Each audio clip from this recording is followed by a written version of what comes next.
Welcome to Speed City with John Massengale, Bob Varsha, and Jonathan Green.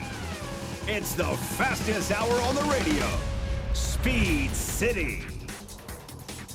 All right, gearheads, welcome to the show. Welcome to the Formula One Mexico City Grand Prix post-qualifying. This is John Massengale in the studio in Austin, Texas, joined by my friend Jonathan Green. And we just watched the Ferraris lock out the front row. Charles Leclerc on pole. Jonathan Green, where did this come from? Well, a Ferrari Fiesta of Yeah. Formula One. Well, I know where it came from. They pulled it out of thin air.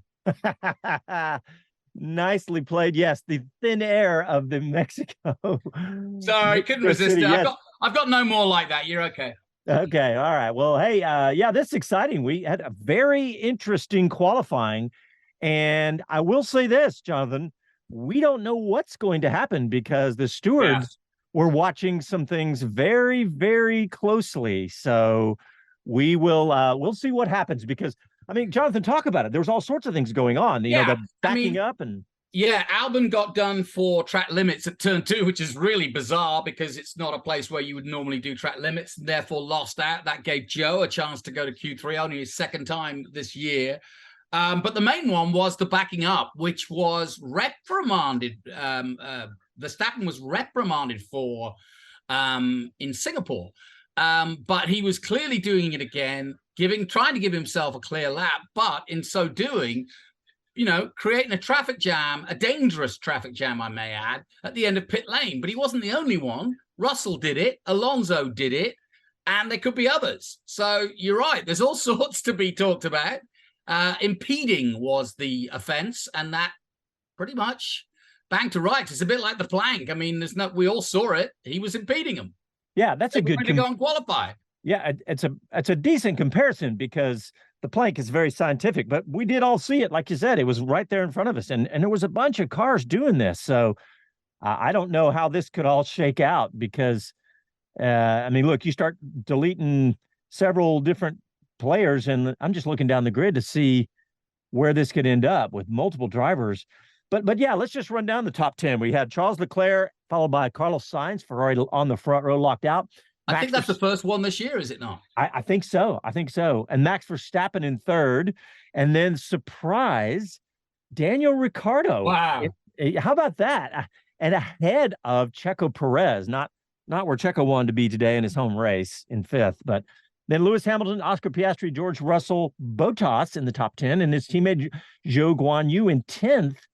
And then Gasly, Hulkenberg in 12th, Alonso, Albon, Tsunoda, Ocon, Magnussen, Stroll, Norris, and Logan Sargent. Man, some surprises there. Lando Norris, Jonathan. Yeah, big mistake. They went out on mediums as a first run, thinking, okay, we'll try medium, see how it goes, then we'll go back to softs. But it was too late. Alonso spun, and he didn't have time to get back out. And so they ruled that factor because he was definitely top 3 for this qualifying session. Yeah, and his teammate Oscar Piastri finishing in 7th, so pretty good pace there. Sandwiched by the Mercedes. Mercedes was talking all weekend how their pace was not going to be near what we saw here in Austin, and I think McLaren was complaining too. I mean, look, this is such a wild card, isn't it, Jonathan? This thin air, and well, I'm just wondering if the thin air makes it possible for AlphaTauri and Alfa Romeo to run better when you know it's not sheer horsepower, which obviously you know the guys at the front have had all season. I mean that's the obvious conclusion is to say, well, how come? I mean, Bottas has been here and won it here and was always great here at Mercedes, but Ricciardo's form, Tsunoda to a certain extent, but Valtteri, you know, Ferrari in a straight line, their engine. I mean, so you could sort of look at Honda and Ferrari being dominant. And if you look at the first 4 engines, they are all Ferrari and Honda. 5. And then you get and then that's why you might say, okay, that's why Bottas is up there too. Interesting. Yeah, it is. It's fascinating. And I'm just looking down here and I guess one of the big stories, of course, was Albon not making it to Q3 because his lap time got deleted. Man, that was disappointing. But there was more to it than that. I mean, yes, that's the reason he didn't make it through. But he was bitterly upset when he went out in Q1, saying it was a different car. Remember, he was Q2, and he has been throughout most of the weekend, or second quickest on the road. We've always known Williams are good in a straight line, and so maybe that's a good plus. But he was not happy. And he was therefore creating mistakes that he wouldn't normally make. Well, yeah, and he was complaining, and I have it pulled up here. It says it's another mess leaving the pit lane again, and that was Albon. But I think we got Chris Medland live in Mexico City. Hey, Mr. Medland. Hello. Yeah, you have got me. And the reason I jumped back on live right now as well is because, speaking of messes, I just fought down the paddock with Alex Albon. So I spoke to him as we tried to fight our way through the crowds to see how his session went. I don't know if Casey's got it up ready yet, so I will apologize. This is not going to be the best radio you've ever heard, because at one point, my microphone gets yanked away from me by someone trying to get a photo with him and getting their elbow in the cable. You're kind of not seen here. They see the driver and nobody else around them. But yeah, hopefully, if Casey's got it, we've got Alex's semi-explanation to how it went. Well, hold on just a second, because I don't know if we've got that, because Casey actually, his car caught fire because his caliper locked up on the way to the studio. But he still made it to the fourth row. So yeah. So Brian is sitting in, and Brian's not as familiar, so we'll see how that goes. But yeah, wow, Chris, have you heard anything more about all the stewards' messages and everything yet? Not yet. I mean, I'll have to keep an eye on my emails. I'm just watching Fred Vasseur doing an interview with Sky, and he's got the Netflix microphone in his back pocket, and it's fallen out. So they were trying to tiptoe around the back of Fred Vasseur's, his rear, basically, to retrieve this microphone while he was doing an interview. So yeah, I'll keep an eye on my emails for you all. At the moment, though, we haven't actually got any summons in terms of times. The interesting one for me, and I haven't seen anything come through yet, is that Lewis Hamilton was immediately placed under investigation for ignoring yellow flags. Now, normally we get that as this will be investigated after the race. That's the message. So the fact that that didn't happen was strange. The fact that they went straight into it, after qualifying, the fact they went straight into investigating it was odd, because for others it was post-session. So that's ongoing. We've not had a decision on that yet. And then for the others, we'll wait for the summons. But we've got plenty of drivers, haven't we? I'm sure you guys have listed them, but Max Verstappen's in trouble for impeding in the pit lane. So too George Russell. Chris, let me ask you that. I mean, isn't that a bang to rights? We could all see it. I mean, he was impeding them getting out of the pit lane, as was Russell, as was Alonso. Yes and no, because if there's a precedent that's now been set from previous sessions where drivers are allowed to go very slowly out of the pit lane, then that's going to be let go again. The FIA will have to basically say, okay, based on past incidents, we said this is fine, and moving forward, we're going to change it. But it will mean that basically Red Bull can argue, well, previously you said this is okay, so that's why we did it. So yeah, we'll keep an eye on that, because it's not, to me, it's not a slam dunk, but it could be a penalty. So it certainly could be a late night for us here at the track trying to find out. Yeah. But I mean, sometimes it's fun, sometimes not so much. Hey, Chris, well, Brian's got Alex Albon all queued up. Let's hear that. And Alex, as you get completely surrounded by fans everywhere, big time. Alex, if I could just ask, you said the car felt very different out there. Different to FP3? Yeah, very different. So we need to understand why. It was the same in FP1 to FP2 as well, so a bit strange. I'm losing my mic right now in the middle of all this scrum. We've got a lot of people. This is a crazy paddock. But as Alex says there, yeah, FP1 to FP2 was very different. But also on the track limits, we haven't seen a replay of that. Cutting turn 2, was it? Yeah, apparently so, but tough. I mean, ballsy call from the FIA, to be honest, because they showed me one screenshot of the outside of the corner.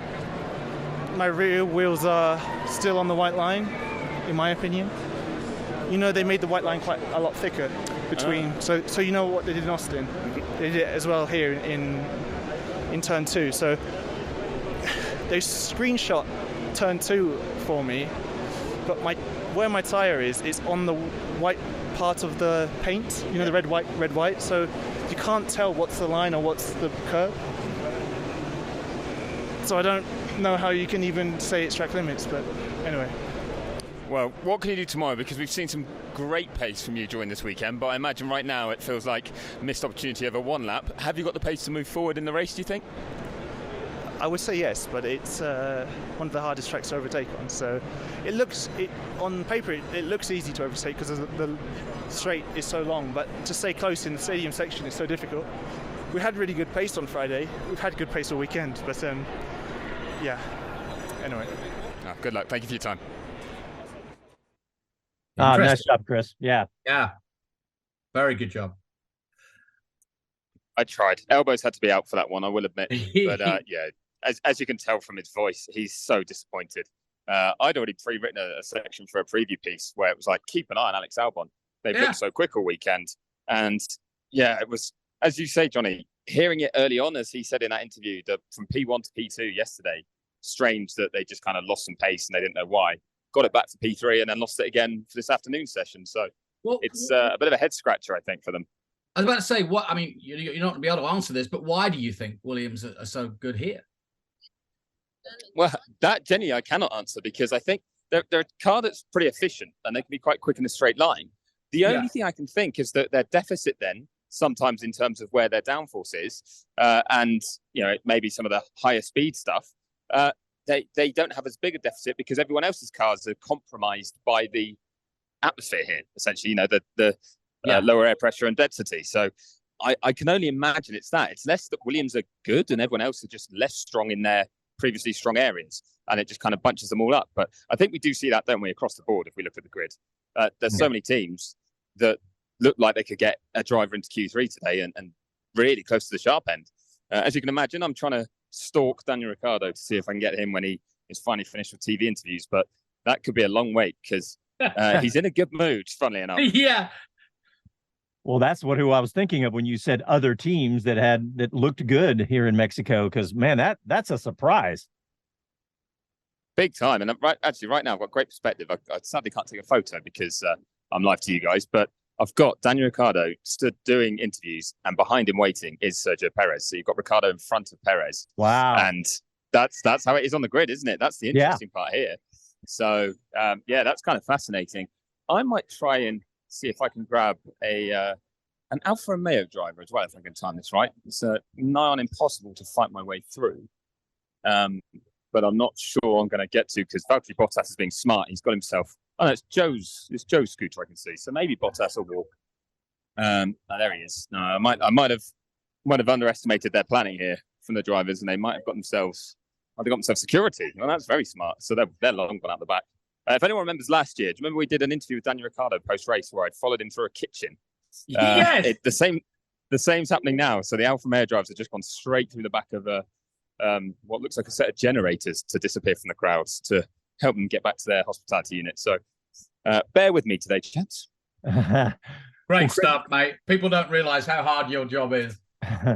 Chris, we were talking about that, how not a great day for Checo to finish behind an AlphaTauri in that car today. No, I mean, there was a point I thought he was going to finish even further back. He looked like he could have been sort of 8th, 9th, 10th almost window. And to get it, was he qualified 5th in the end? Solid. But yeah, when you look at the second row and you've got Max and Daniel next to each other, and we'll have to see how the first lap pans out. But if Daniel's got his elbows out and scrapping with Max, it'll be to prove a point that to Red Bull he's still got it. So this is the worst place I think that could have happened to Checo. But at the same time, let's just give kudos to Ricciardo. I kind of felt like he was a little bit underwhelming at times last weekend. I think there were some car issues that he had in the race. He had some damage, but I felt like, okay, he's coming back from injury, but he needs to shine in this car, doesn't he, to be able to get himself a chance of a Red Bull seat. He does need to do something special, really. And today he's done it. And that's just his second qualifying session back from injury. So, yeah, very, do you think Helmut Marko is seriously thinking of putting him back in the Red Bull? Yeah, I do eventually. I think Christian Horner would make it happen tomorrow if he could. I think that Horner is actually the bigger fan and that it's a case of Marko was slightly unconvinced. And Horner got his way in De Vries being dropped and Ricciardo being brought back because that was a Marko call to put De Vries in. And Marco does like to judge people quickly, but a day like today will certainly endear Ricciardo to Marco a little bit more, to say, yeah, he's got that flash that we need when the car's there. So I genuinely do think he's got a shot at the end of next season of being promoted back into Red Bull, because also it'd be a marketing dream for them if he made it back there. No, I agree. Yeah. Hey, Chris, I'm looking at some of the where people finished today, and Fernando Alonso, I mean, the struggles continue, just the slide and just the slow, steady slide for Aston Martin. Yeah. Yeah, it really does. I don't think this was a track that was ever really going to suit them anyway, because they haven't been particularly quick in a straight line anywhere. And that seems to have continued. But yesterday, Fernando was trying to put a brave face on it and saying, well, we haven't run the soft tyre, we haven't done low fuel running, so you haven't seen our one lap pace, and we could be quite competitive. We focused on the race. Now they'll have to hope that they've focused on the race successfully, because that's not been a good day for either of them. Lance Stroll out in Q1, partly because of Alonso's spin actually at Q3. And how rare is that to see Alonso dropping a car? So it looks like a real struggle right now. I feel a Medland Racer special. What happened to Aston Martin? Well, if only they'd tell us. The quote that really caught my eye, actually, was Lando Norris after Austin in the press conference afterwards. He said that Aston appear to have made their car slower with every upgrade. And so people kind of laughed at him saying it, or kind of raised their eyebrows and said, but it's true. It's true. He said you can't tiptoe around it. And it generally is. I mean, I think there was a little bit more positivity around the Aston upgrade in Austin after Sunday, with the race pace that both cars showed.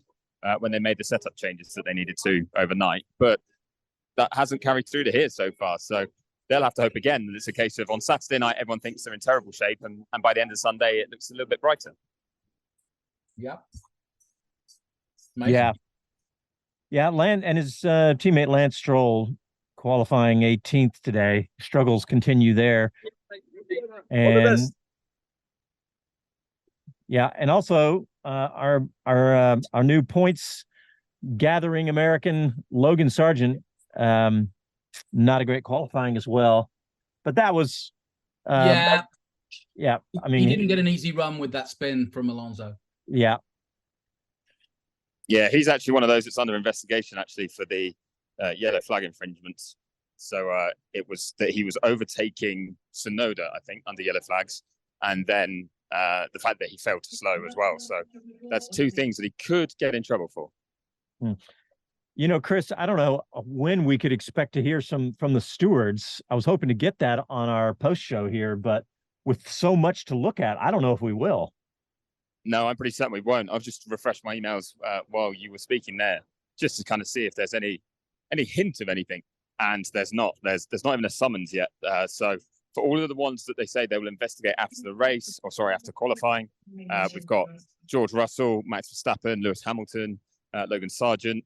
I believe Pierre Gasly, Lando Norris as well might have been being looked at for, I think maybe one of the Alfa Romeos for Delta times and things like that. We get a document sent through saying, here's the time you need to come to the stewards to speak to us, so we can ask you questions and work out whether you did anything wrong. And that document has not been issued yet for any of them. So that suggests, the earliest you could really issue a document and then expect someone to be in the steward's office is 15 minutes. So I'd say not until the top of the hour are we likely to get anything from anybody in that sense. All right. Well, coming up after this, we are going to continue to break down the Mexico City Grand Prix qualifying, and you're listening to Speed City F1. Back after this.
Hi, this is Max Verstappen, and you're listening to Speed City. All right, welcome back to the show. We're breaking down the Mexico City Grand Prix qualifying. Chris, I'm looking. I know you're hunting Daniel Ricciardo. I'm looking at the AlphaTauri Twitter feed, and the celebration in the garage looks huge. So this is such a fantastic day for them and Daniel Ricciardo, isn't it? Yeah, it really is. I mean, second row for that team, that is, I don't want to say unprecedented. They've had results like that before, but so rare.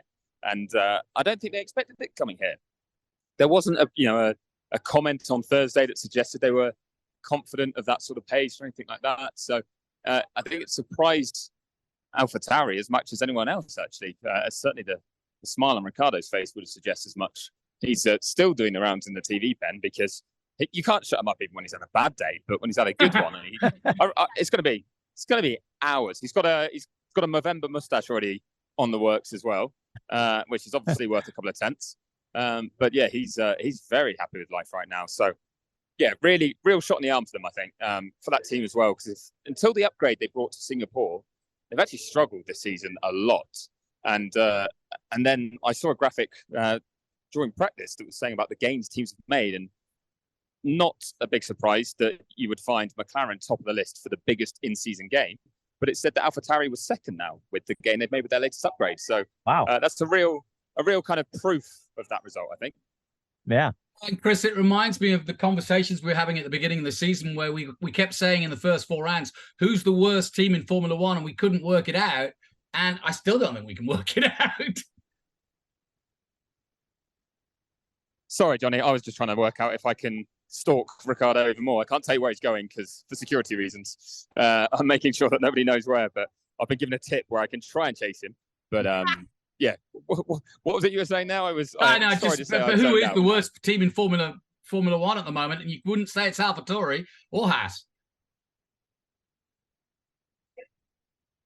I still lost you then because everyone's chanting Checo's name. I'm sorry, this is carnage, isn't it? Don't worry about it. Welcome, I got my point across. Mexico City, you carry on. Whatever Johnny said was right. Yes, he's always right. There you go.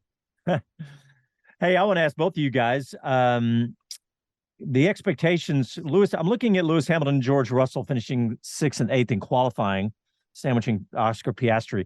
I'll ask you, Chris, what do you think about that versus the expectations coming into Mexico with the unique atmosphere and everything here? It's a tricky one because obviously there's a lot of focus on the disqualifications as well. I'm just watching Lewis speaking to the print media, and he doesn't look too despondent, but there was a point, wasn't there? Q2, he was quickest. And I know Max didn't set a second run, so we didn't see true pace from him. But at the right times, there looked like there was pace in that car. And when the two Mercedes drivers were doing their final laps at the end of Q3, I thought, maybe they could just sneak into the top 4, but it just wasn't there when they needed it to be there. So I'm not sure if it's an atmospheric thing. I don't know if it's part of the upgrade and they haven't got it quite set up right for here, but they do look like they're lacking something. And they, at no point this weekend, really, you thought, they're definitely going to put it on the front row, where I think you believe that from strange other teams, such as Williams and AlphaTauri at different points. Hey, Jonathan, what about Oscar Piastri? And actually, what about Lando Norris is what I really want to say, because, that car's been so fast. You think he might be able to go from 19th to the points, but I don't know with this weekend. What do you think? Yeah, I mean, I wouldn't say he does a Verstappen, but he should move forward. Like you say, he's got the pace, and McLaren have been on it for the last few weeks, if not a couple of months. So it certainly makes the strategy, who we're used to McLaren being really good at, very interesting between the two of them. And remember, they were trying a medium out, and maybe, it all fell apart for them, but they could try whatever they want now from where they are, because all bets are off, and they may as well try go against the grain, stay out longer, whatever, and see if they can get up, because the pace is there. So that's on their side. Hey, Chris, what about pit stop strategies tomorrow and throw that into the mix of all this? Yeah, you're asking me before I've managed to find out exactly what's going to happen from Pirelli. But I think we will see teams trying to find clear air, because as Alex Albon said, it's actually very hard to overtake here, even though it looks like it shouldn't be. And you do not want to be stuck behind another car, because cooling a car is hard enough as it is on its own when you're just running around in free air at that point. If you then change that to you're following another car and getting the hot air off the back of that car ahead, you have real overheating issues. So that's what they're all trying to avoid, is being stuck behind someone else. And they'll all look for strategies that get them out of traffic and into clear air, even if that means pitting earlier or doing an extra stop and dropping back. That's actually better for your race pace. So I think we could see variety there. Someone like Yuki Tsunoda, I imagine, maybe will go for an early stop and get onto the hard tire and just try and run long, because he's starting at the back anyway. So don't sit behind everyone, but just get yourself into an empty space of track. So yeah, it could be quite an interesting one tomorrow in that sense. Yeah, and good point, Chris, because let's talk about that a little bit. We don't have Dave O'Neill, so I'll try to do my best technical impersonation. But because of the lack of density of the air, clearly we know that you don't get the same aerodynamic forces, but you also don't get the cooling effect, like you were saying, Chris, because there's just not as much air going through all these components. So it's a fascinating physics discussion having a race at this altitude, and it makes such a dramatic difference in so many ways. So I love this challenge that Formula One gets here. Just to give go ahead, Chris. I was going to say, teams say that their cooling requirements when they build their car for each season is with Mexico in mind. So you've got to have a car that you can cool enough to run in Mexico. And if you can do that, then you're fine anywhere else. So here's where they run maximum cooling, everything, bodywork as open as possible, biggest brake ducts that they can. And for every other race, they're a little bit smaller than that. They blank off the brake ducts and things like that to kind of narrow it down to what they need for each other venue. But this is the one that, when it comes to cooling, they're designing the cars for. Yeah, and the F1 TV or Sky was pointing out that each of the cars have added a few extra holes, if you will, into the bodywork to let air flow through. And in fact, on Checkered Flag, Frederick Vasseur was asked, are you going for pole so that you have the best advantage in cooling? And he goes, we're going for pole anyway. But yes, it will help. And actually, Ferrari, Leclerc may, just to answer, go back to that physics question, he's going to get the coolest air from the start if he can stay out front. Yeah, good point. Yeah, 7,300 feet. I mean, you can forget that is a pretty serious altitude. Chris, are you feeling it right now yourself? Not right now, actually. I ran the track on Thursday night and it wasn't terrible, but you notice it in things like you go up a flight of stairs, and if you're talking, you are out of breath at the top of it. And I'm talking one flight, not multiple.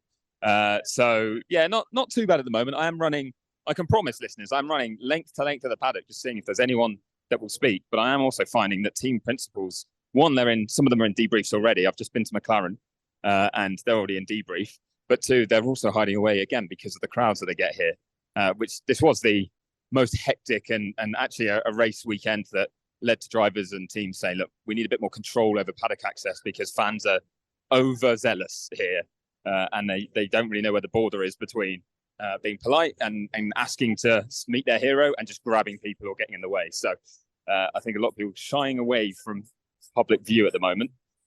One of those who's doing that is Fred Vasseur, who is doing photos, and I think I might be too late to grab a word with him, but I'll line him up for the grid tomorrow, actually, because as exciting as it is, it's a Ferrari 1-2, and we haven't really dug into that too much, have we yet? But it's one where what happens tomorrow is more interesting to me now, because we had Leclerc on pole last weekend and they didn't have the pace.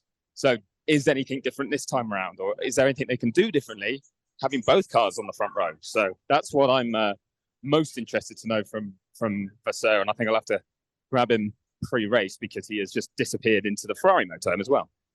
It does give them, I mean, as we have been much maligning them about their strategy, they do have a great opportunity strategy-wise to work this to their favor if they get both of the cars off the line well. And it's a slow turn one and turn two. So as long as they, get their elbows out, it's going to be hard for anybody to overtake them. And it's not a great place for overtaking, is Mexico. I love it as a circuit, but it's not the easiest place to overtake on, is it? Yeah, no, I think actually Chris has got his mic muted. He may be grabbing an interview, but yeah, totally agree, Jonathan. Go ahead. Yeah, I mean, they're not known for being brilliant, but I think this is a chance for Vasseur to raise the game. They're getting better and better post Binotto. We saw it with Sainz last weekend, where he was told, Leclerc was told to let him go. So yeah, I come on, let's be Ferrari positive. Hey, Jonathan, speaking of AlphaTauri, Daniel Ricciardo and such, but Liam Lawson had a huge letdown because there was a huge crash in Super Formula. And so he has slipped because of that, where he finished that race. They stopped the race and just called it where everybody was. He slipped from second to third in Super Formula. Now, with one race left, he's got a long shot to win the championship now. Yeah. In fact, I haven't been over the points yet, but I just saw the crash. And you're right. They've got one more race to go. And the reason why it really curtails his opportunity is because it was only a couple of laps that they were into before this massive crash at 1:30 between two other drivers.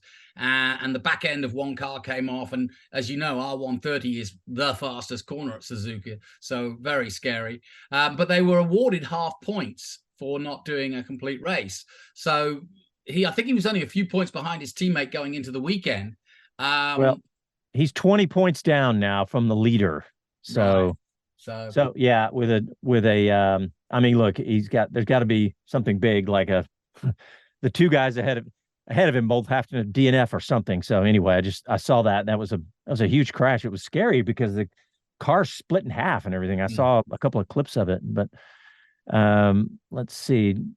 What else, Jonathan? I think on that note, I think both drivers were okay from that accident. Yes, just to point out. Were. But part of one of the cars ended up down by the barrier of Degner. So because it's a figure of 8, the car's kind of split in half, as you say, hitting the barrier, and the half that broke off flew over the barrier and down onto the track by the barrier at a different part of the circuit, completely different part of the circuit. It went so far.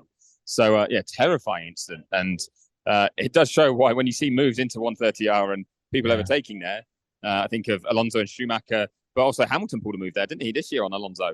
And people are like, I think people get a bit sanitized to it. Just think, well, it's easy. It's not that it's easy. It's the risk if it goes wrong, and that is what that crash showed. Yeah, no doubt. All right, well, let's continue after this. We're going to see if Chris can try to catch up with Daniel Ricciardo, but we'll continue to break down the Mexico City qualifying right after this.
Hi, this is Jay Leno from JayLenosGarage.com, and you're listening to Speed City. All right, welcome back to Speed City F1 on SiriusXM, breaking down the Formula One Mexico City Grand Prix qualifying. And while Chris is hunting Daniel Ricciardo because he had a tremendous finishing P4, he's trying to get that interview. But Chris, you did catch up with our American Logan Sargent. We didn't catch the fact that he had points in our post-race show last weekend, but you caught up with him on Thursday to talk about that. I did, yes. Fortunately for me, that Logan was just a few days after getting those points. He was back facing the media here in Mexico, and he was saying it was quite funny. He was on a plane on his way home to Florida when he got the call from James Vowles to say, "You've scored a point."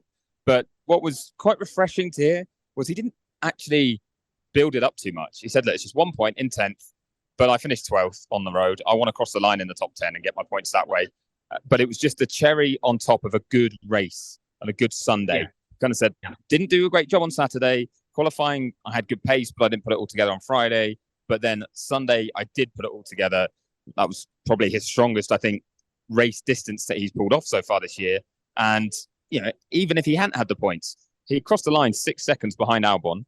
That was cut to a second by a penalty for Albon.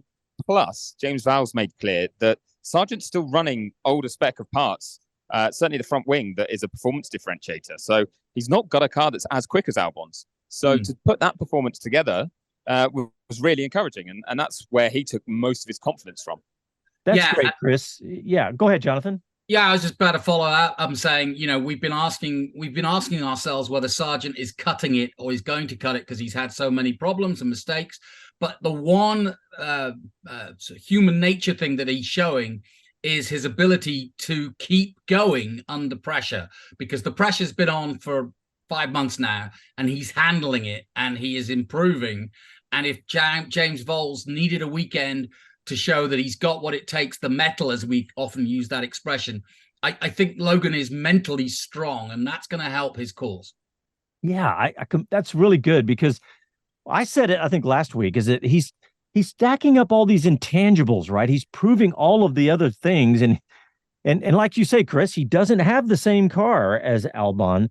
But last week, before we knew he had points, we spent several minutes talking about the fact that he really did have a really solid weekend, and didn't crash the car, number one, but he looked good. And so I'm glad that he had that attitude, because I mean, it's really true. He did kind of luck into some points. So I'm glad that worked out that way.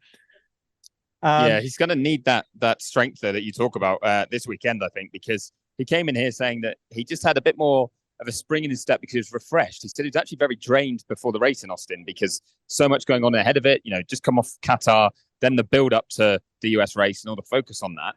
And by the time they went racing, he said he was already exhausted. So he was actually pleased to go home and recharge for a few days before coming here. And he said he was kind of surprised at how refreshed he felt coming here.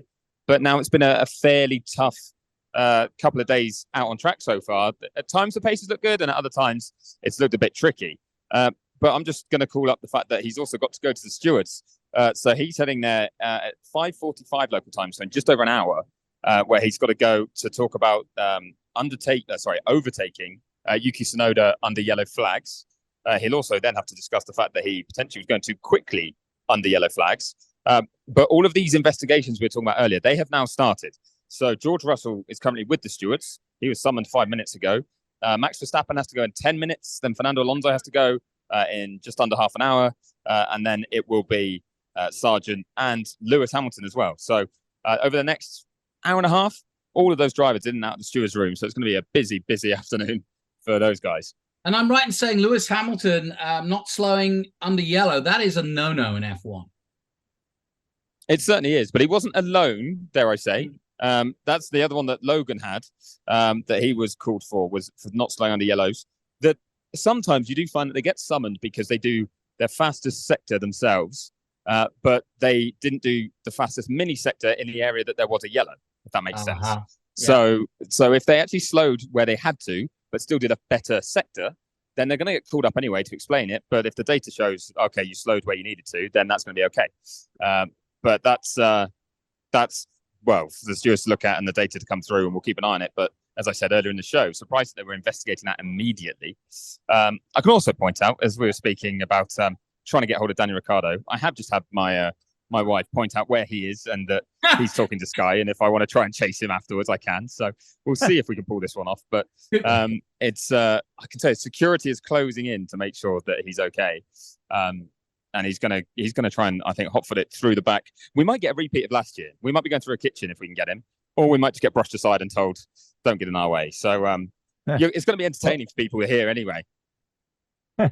Hey, Chris, I do want to ask you about, you talk about the crowd and how they've been aggressive, but what about the event in general?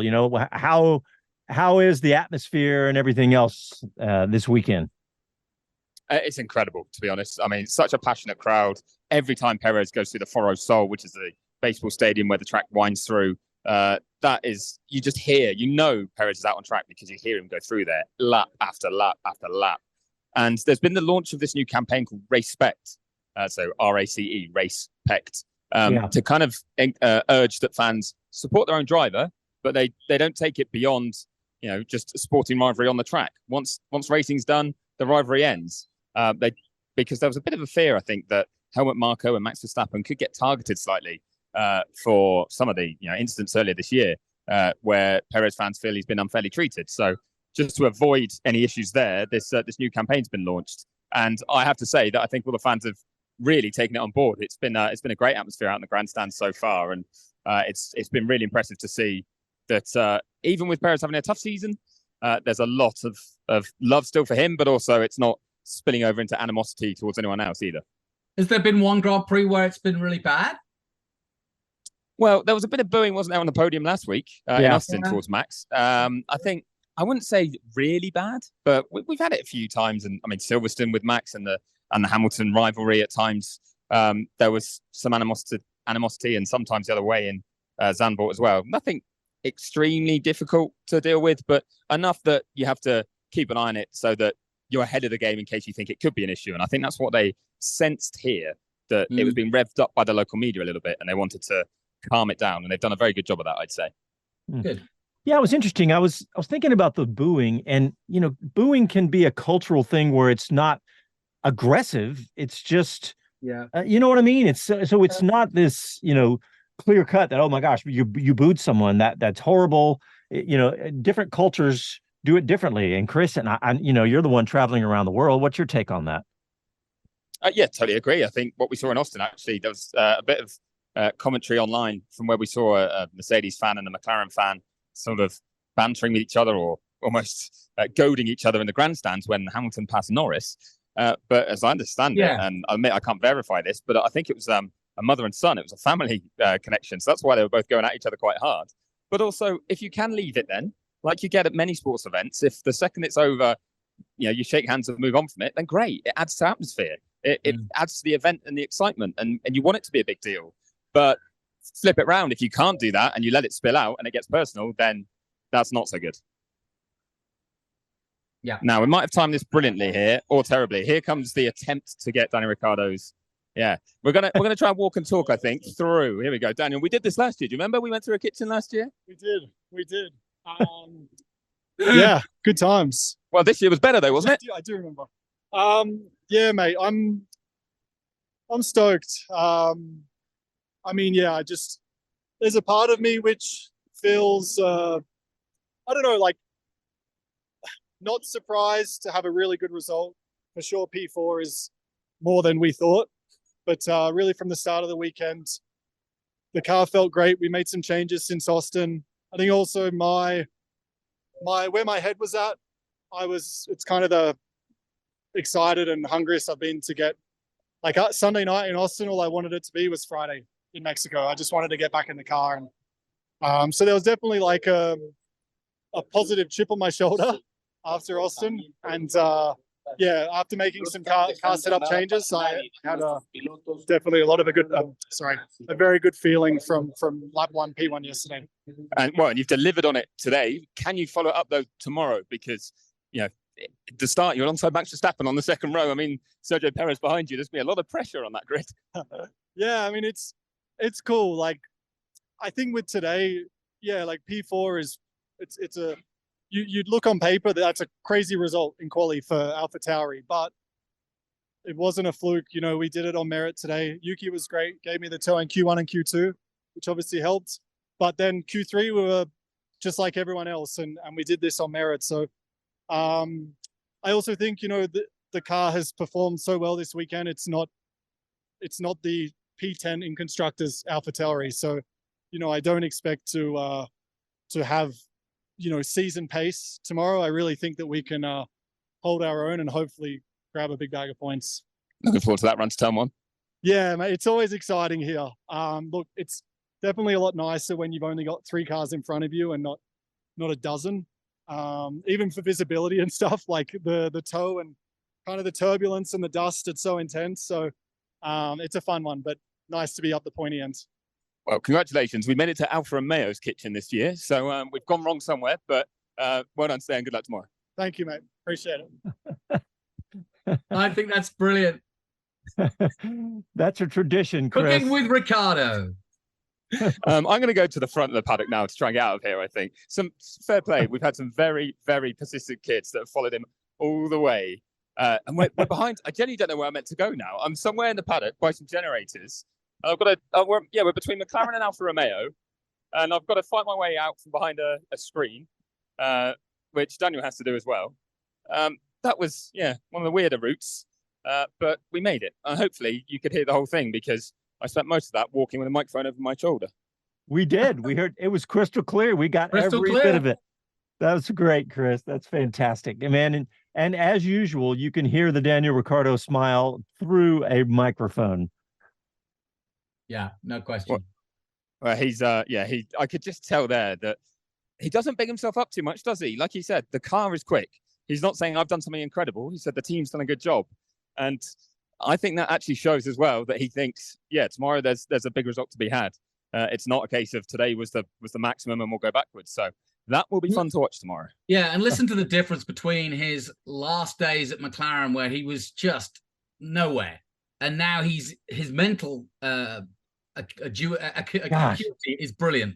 Spot on, Jonathan. Absolutely. Well, all right, everybody, we are out of time. Chris Medland, great job out there. And, of course, we'll see you guys in the morning or actually tomorrow afternoon because our pre-race show starts at 3 p.m. Eastern and followed by the race with the BBC. And then we have our full post-race show tomorrow.